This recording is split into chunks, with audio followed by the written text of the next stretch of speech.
Hello and welcome to another edition of Howard's Horse Handicapping, episode 27. I am Howard Kravitz, the host.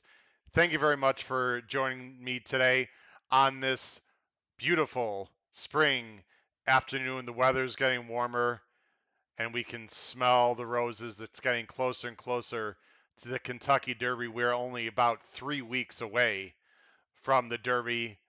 Can't wait. A lot of exciting news to talk about. And what a fantastic day of racing on Saturday at Oaklawn Park. They had the Arkansas Derby, other fantastic races we're going to talk about. We're going to recap those races, have a very quick Kentucky Derby discussion as well. A lot of exciting things to talk about. And also, I had a free contest this past Saturday on this channel, and we had a great winner who handicapped unbelievably on Saturday. We'll talk about him. First, let's talk about what's coming up this Thursday. So, on Thursday night, we're going to go back to Oaklawn. And there's a good reason to go back to Oaklawn. It's sort of a quiet weekend of racing. In fact, the next 2 weekends are a bit on the quiet side. But this weekend coming up, you still have two huge $1 million races, the Grade 2 Oaklawn Handicap for older males and the Grade 1 Apple Blossom for older females. And what an unbelievable matchup. This is a matchup I've been waiting for a long time between Monomoy Girl and Swiss Skydiver. It's going to be an absolute war. Should be a great race. We're going to talk about the late pick five, and also we're going to recap the Kentucky Derby prep races. So I'm going to go through the Kentucky Derby prep races as a whole, talk about which part of the country had the best races, and we'll see who are the best races and performances coming out of the Kentucky Derby preps. It's a show you're not going to miss. Please make sure you join me Thursday night, 8 p.m. Eastern, 7 p.m. Central. The live streams have been rocking. We've had many people watching the show with great discussion. I really hope you're going to join me this Thursday night. But let's talk about first my contest. As most of you know, I had a free $50 contest, free to enter. It was a $2 pick and pray. You had to pick one horse in each of the three races. And Jack Fain from Baton Rouge, Louisiana, the self-proclaimed 6 cent man, that's his nickname. I had a great conversation with Jack. He picked all three winners in the three races and accumulated $52. Unbelievable job. He had by my standards, of course, in the first stake race. He followed that up with CZ Rocket. And then the big one, Super Stock, in the Arkansas Derby. So he won the contest. Congratulations to Jack. He's going to get a $50 gift certificate to Old Smoke Clothing, and hopefully he's going to buy some great merchandise from there. I also wanted to recognize Peter Tirana. Hope I'm pronouncing your name correctly. He came in second with $36.40 in the contest. He also had super stock in the last race. Congratulations to Peter. He does not win any prize money, but I feel like he should be recognized. Peter, I hope you're going to play our future contests. We're not going to have a contest every week. Like I said, I'm a very generous guy, but it's coming out of my own pocket. I don't have corporate sponsorship yet, and I don't want to spend $50 extra on my own money right now every week. But we will have a contest again at some point. Don't worry. Just please continue to watch and support Howard's Horse Handicapping and my YouTube channel. How can you get in touch with me? As you know, please make sure you comment, or excuse me, you hit that subscribe button right there. You comment down below the video player, or you can also email me with a more, if you have a question or a comment about the channel or horse racing in general that you want to make less public. H. Kravitz Horse. You see it right there coming up on the screen. Right there it is. hkravitzhorse@gmail.com. Also, please follow me on Twitter at hkravitz if you don't follow me on Twitter as well. So we're going to go ahead and get into the late pick five sequence. That was the big sequence we talked about at Oaklawn on Saturday. We're going to recap the three stake races. I'm not going to show replays of the non-two stake races. It was pretty chalky for the most part. Personally, I didn't come up with any great opinions. I had good opinions and was live, of course, all the way to the Arkansas Derby. And if you follow this show, I did not have super stock. If Concertour had won, I would have had the pick five multiple times. Let's just say at least 10 times. Of course, it wouldn't have paid nearly as much had Concertour won. I believe the pick five ended up paying $1,200. I hope you had it. I did on this show handicap four A's, so four top picks we had on this show. I personally just did not have super stock in the Arkansas Derby. Hopefully you did. But let's go ahead and recap the pick five races. And we're going to start off with the first leg of the pick five. Now, the first leg of the pick five was a fantastic race. It was the Oaklawn Mile. It was $400,000 purse. And you can see the chart right there. By my standards, who was not the favorite, which surprised me. He went off at 2.4 to 1. So almost 5 to 2. So if you like by my standards, you actually got an okay price on him. The favorite in the race was Rushy, who was my top choice with Joel Rosario. He was 1.8 to 1. And in third, a horse I did not like at all, who got a very interesting trip that we're going to talk about, Wells Bayou, who was one of two horses for Brad Cox, who went off at 6.7 to 1, as you can see there. And the third choice in the race, who finished fifth, was Blackberry Wine, who went off at 4.3 to 1. Now, as we watch the replay here, there was a lot of speed signed on in this race. So not only that, we also need to talk about before I go ahead and roll this. And let me go ahead and actually put myself back on camera here because there's a few things about Oaklawn I want to talk about. There was a very strong wind, and it was a tailwind in the stretch. So there is a headwind. They were going against the wind in the backstretch. So the fractions you have to take with a grain of salt.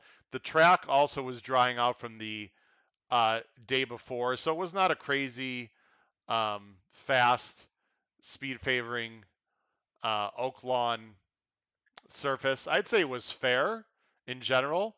I still think the outside's a little bit where you want to be on this track rather than the inside, but you saw horses come from behind. You saw horses win on the lead. So in general, I thought it was pretty fair, although I thought it was slightly better coming from behind. And again, there was a big tailwind in the home stretch, which in theory would help closers just a little bit. Something to keep in mind as we watch these races going forward. So this race had a ton of speed in it, a ton of speed. But surprisingly, the three Wells Bayou, and the nine, the Sound, who were both trained by Brad Cox, I thought one of those two would definitely have the lead. But as we watch, neither one of them broke rate, which was surprising. Rushy, the four, caught a bit of a flyer and was used early by Rosario. You see the three there broke a little slow, and the nine broke a little slow. And Rushy is hustled out along with long range Toddy. And you see number 7 here, Pioneer Spirit. It was a new claim for Michael Maker, who I did not like, was really used hard to the lead and ends up getting the lead.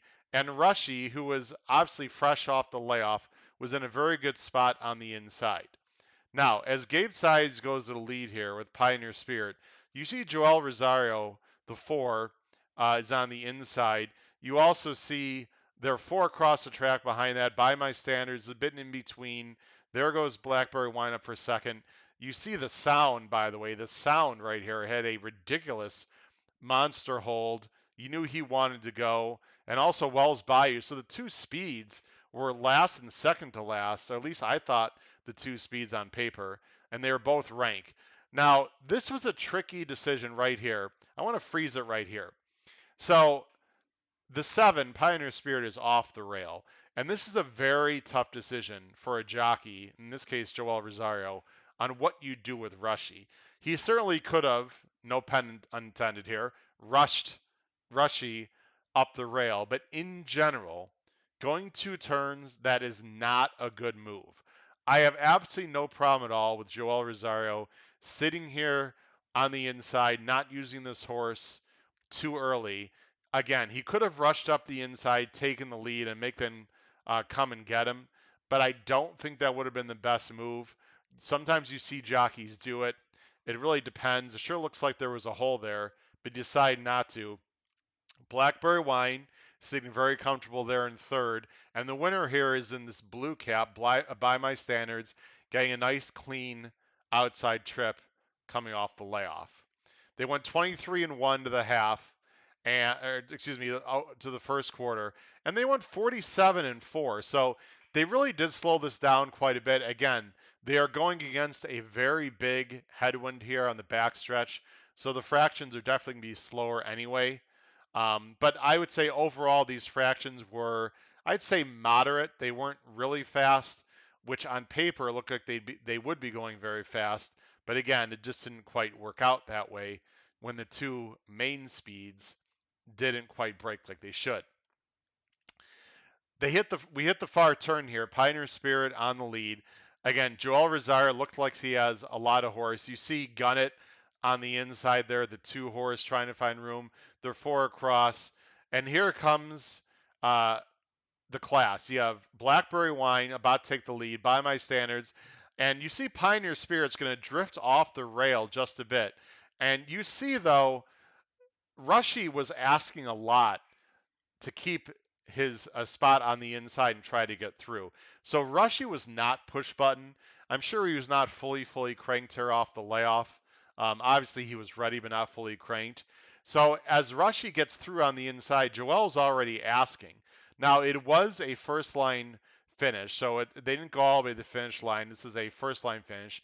You see Rushy takes the lead. By my standards on the outside, obviously wants more distance, tons of class here. Very close at the wire. Boy, was this close. And I stopped it. That's actually, that was a pretty good job. I used my ninja reflexes there. That's pretty much the wire. I would say that's maybe an inch or two before the wire, but you can see by my standards, just getting his nose. I thought watching it live by my standards might have won. And then when I watched the replay, I thought Rushy actually might have won because this camera angle right here is not right at the wire. It's actually, I'd say 10 to 15 feet before the wire. So it was a photo finish, but by my standards, ends up winning. You see, Wells Bayou actually ran a pretty big race there in third, considering he usually does not pass horses, didn't break great, was rank. So Wells Bayou actually think ran a great race. You see Gunn at their fourth. I'll go ahead and let the rest of it run through, and you see everyone else finishing up. What a tremendous win. You have to give a ton of credit there to By My Standards. Again, we'll go and take a look at the buyer figures there. By My Standards earns a 94, so certainly not up to as low 100s as last year. But again, this is just the starting point for By My Standards. Brett Calhoun, all he wants to do is win a grade 1 with this horse. This is an excellent start to his campaign. I'm expecting him to take a big jump forward as the race goes longer next time, and a fantastic win by my standards. Rushy ran very well. I was a little bit disappointed. He was a lone A for me on my own personal ticket. We had on the Howard's Horse handicapping ticket, we had these 2 horses. So if you like these 2, you got paid with a $10 exacta for $1. Not much, but if you pounded it, congratulations. Or if you had by my standards, also congratulations to you. Uh, and you see Rushy ran a 94, very respectable. I think he's going to have a big year also. I think Rushy is going to be better between 7 furlongs and mile 16th. It'll be interesting to see if Michael McCarthy decides to stretch him out, um, further. He certainly can get a distance. I'm not sure he's really a mile 8 to a mile quarter horse. We'll have to see. Gunnet does what Gunnet does, finishing fourth. with again a high 80, low 90 buyer. And Wells Bayou, actually, I thought a very underrated effort, underratedly good effort for Wells Bayou there, finishing third, doing really not what he wants to do, which was close in the race. So again, by my standards, we'll see where he goes next. It's going to be interesting. I'm sure he's got some big grade one races on the radar. And Rushy is also a very talented horse. Perhaps being on the inside there, and Joel had to ask to hold his position, might have made the difference. No real excuses, because by my standards, um, was wider in this race, although I think the outside of the track might have been a better place to be. That being said, by my standards and Rushy both ran terrific races to finish 1-2. All right, so let's go ahead and we're just going to go ahead and look at the next race of the sequence. We're not going to watch the replay. Mighty Mischief, who really was bet hard. I didn't think he'd be quite this low. He was 4-5. We'll go ahead and look at the chart. Excuse me. Wired the field, did it very impressively. Finished in 110-3 for Ricardo Santana, who obviously had a big day. Name Rejected, who is the who is the one horse, and he was the horse we talked about on the replay uh, in the preview. Finished a very respectable second. Upstriker was disappointed. He got a little bit of a tough trip early on where he had to be used. He got shuffled back, and then had to be used early. He was originally my price play, but you can see Upstriker there was bet down to below 4-1. Didn't really run on like I'm supposed to. Steve Asmussen with a big day. Ricardo Santana, Might Mischief wins as the chalk in race 10. Let's go on to the third leg of the sequence. This is the Count Fleet Stakes. It was fantastic race, graded stakes. You had again the rematch between CZ Rocket and Whitmore. And let me just go ahead and talk about these two horses in general in this race. So I had a lot of very interesting comments going on last week about, oh, there's so much speed lined up. Watch someone just get loose and win. Look, in the Oaklawn Mile, it did look like there was a lot of speed, and it didn't really quite develop. But in this sprint race, I said on Twitter last week, jokingly, but half seriously, that the chances of CZ Rocket or Whitmore winning this race is about 1-20. I revised that to somewhere around 3-5 or 2-5 um, in my recap show. Sure enough, they ran 1-2. They went very fast, but these are not the only two horses I think that we need to talk about in this race. So let's go ahead and talk about the Count Fleet. Oops, excuse me. Let's talk about the Count Fleet Stakes. Yep, we're ready to go. As I put myself on by accident. So we'll go ahead and watch the replay here of the Count Fleet. Now, there was a lot of speed, like I said, signed on in this race. And No Parole, who's the one who I did not like at all in this spot, did gun in the lean like I'm supposed to, like I figured. And the 4, who I thought was also very interesting in this race, also uses speed, and they are absolutely flying right now. So let me just back up. Again, if you want to see the win situation, see if I can freeze it with the American flag here coming up into the picture. And you can see right there, again, using my reflexes, that's a big win going against them. So it is something to think about there as we watch the race. You also had, so you see Strike Power, who I thought would sit the trip he did, who was bet all the way down to 4-1, was chasing No Parole. And you see the 2 Whitmore on the inside, and then you see the 6 CZ Rocket sitting comfortable about 4 lengths off the lead. They go at 21-4 against the wind. This is more like a 21-2. This is a very fast first quarter. You see Mr. Jagermeister at 50-1 there, also pressing the pace, and they are flying. And right here at this point, I was almost positive he's either going to be Whitmore or CZ Rocket. I thought that way before the race. I really thought that way at this point of the race. And you see Strike Power had to be asked because Mr. Jagermeister came up on his outside. If Mr. Jagermeister wasn't there, I think Strike Power would have been even a bigger chance to win this race. But right here is the move. You see Whitmore is going to save ground. I've got no problem with that with Santana on the inside. But meanwhile, give credit to Giroux on the outside with the 6 CZ Rocket. Yes, he's wide, but that was not a bad place to be on this track. You see 45 and 1 to the half. And Whitmore did get through, but CZ Rocket already has his momentum. This looked very similar to the last race.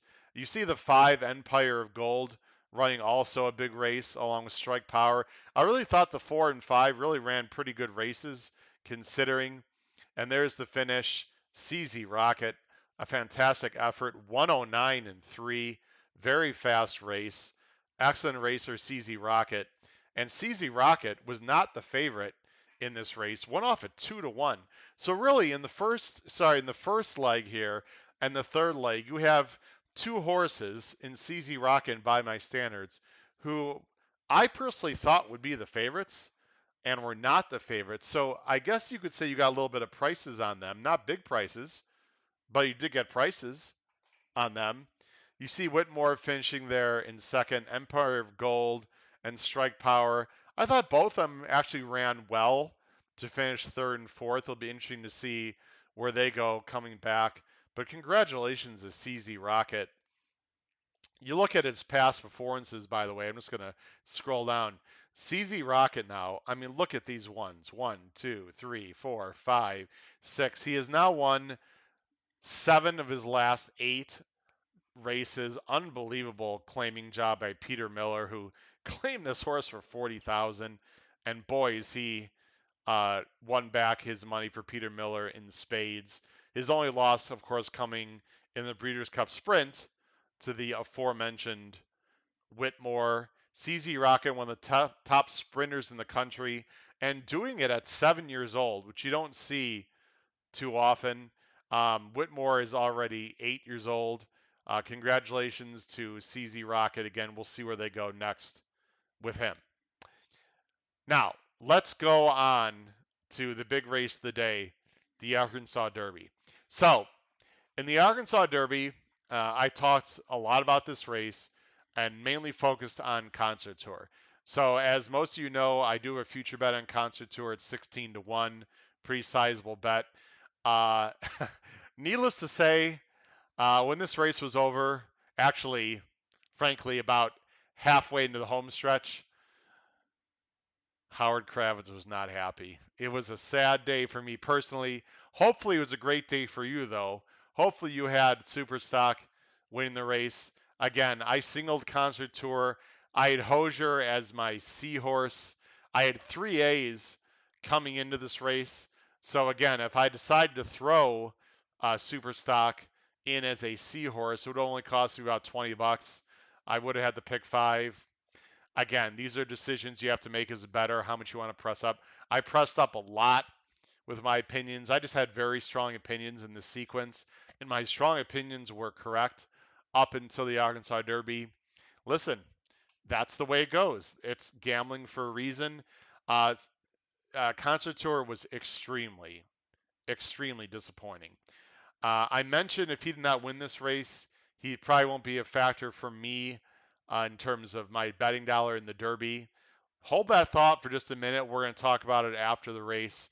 It was a fantastic race with a big upset, as we already mentioned. So let's go ahead and look at the chart for the Arkansas Derby. Of course, it was a grade 1, and the winner for Steve Asmussen and Ricardo Santana, super stock, going into the Kentucky Derby for small connections from Laredo, Texas. Unbelievable.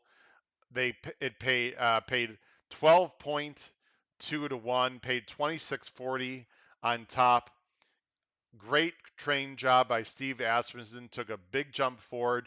You see Caddo River held on for second. Concert Tour faded to third, and Get Her Number, who got a crazy trip and ride. I don't know about the ride, but the trip was unfortunate. If you like to Get Her Number, finishing in fourth.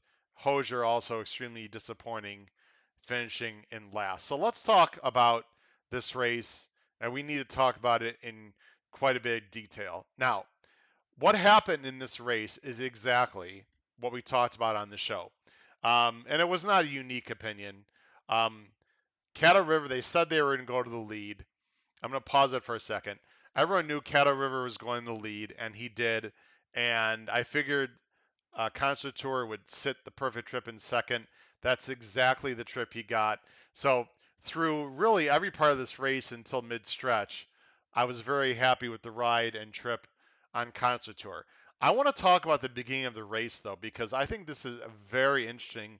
I'm not sure if everyone noticed. Concert Tour outbroke the field easily, and Caddo River didn't quite break perfectly again. Let's go ahead and watch the break. Watch the 2 Caddo River and the 5 Concert Tour. Concert Tour breaks really well again. You can see right there. And I'm sorry, let it roll a little bit. And Caddo River didn't really break great. In fact, I would say right here, it's hard to say exactly, but I'd say Concert Tour already maybe has a half length on Caddo River. Now watch very carefully Joel Rosario. I'm sure there were instructions where to sit off Caddo River. Bob Baffert said he didn't want to use Concert Tour crazily in this race. Obviously, he wanted to win the race, but watch Joel Rosario's head. He's going to turn to the left and see what Caddo River is doing. You see right there, he took a peek, and he took a peek. He took 2 quick peeks. Let's rewind that. Watch carefully. I think it's worth watching, and I'll tell you why after the race. Again, watch Joel Rosario on the 5. He's going to take 2 quick peeks to the left. He looks right there, and then he looks there again to see what Caddo River is going to do. And Caddo River went on with it, like we figured. Also, watch Get Her Number there, the 4 horse. You see, was in between horses in a tough spot, and the jockey, Arietta, had to take back. And for some reason, Get Her Number, you see, gets pinched a little bit, reacted to that, sort of almost checked. And look where Get Her Number is, way to the outside there, like in the 6th path, getting a very rough trip. Now, they won 22 and 3, which is cooking. But again, this was with the wind. So that first quarter, 22 and 3 with the wind, I would estimate if there was no wind at all, it'd be somewhere around 23. I'm just speculating. That's my guess. 23 seconds is honest. It's not blazing. So I think this pace wasn't quite as fast as it might have appeared at first. Caddo River, the very easy lead there. Concertura second. You see Superstock, who ends up winning the race for Carlos Santana, sitting a perfect trip in third. In between horses there was Hosier, the other Bob Baffert. You see Last Samurai, the big long shot, 48-1, was outside there getting a wide trip. And you see Get Her Number in last. They went 46 and 2 to the half. Now, that was against the wind going, we'll see what the second quarter was. I think it was about 23 and 4. So now I say that the pace was pretty fast. In general, I think this is a pretty fast race overall. I didn't think they'd quite go this fast. I was a little bit surprised, but they did. Now, Concertura is laying off Caddo River, but he's also engaging. I would have liked to see Concertura a little bit further off Caddo River, but it seemed like Concertura was into the bit. You see they're going 1-2 around the track, and this is where Superstock makes his move, getting an absolute dream trip there on the inside, as Get Her Number makes also a 4-wide move into the race. They go 111 and 1. Now right here, and I'm going to freeze it right here. So Concertura went a little bit wide, but he took the lead, and I really thought I was home at this point. He didn't blow by Caddo River. I was sort of hoping he would. So I was a little bit concerned at this point, but still feeling relatively comfortable as they head into the stretch. You see Joel Rosario takes the lead. Caddo River is fighting, and right here I knew I was in trouble because Superstock begins to tip out. You see he tips out there. Concertura does get the best of Caddo River, but here comes Superstock taking the lead to win the race. And you see Concertura was in second, and I don't know if Joel Rosario just decided not to ask as hard as he could because he didn't really go to the stick nearly as much as Caddo River. Of course, Caddo River had to get second to get into the Derby, and Concertura was already in the Derby. that is something to think about a little bit. I'll let it run through. You see Cattle River gets second. Concert Tour finishes third there between horses. Get Her Number finishes fourth, a long way back to everyone else in this race. So, congratulations, Superstock. Again, look at the buyers here. Superstock got a 92.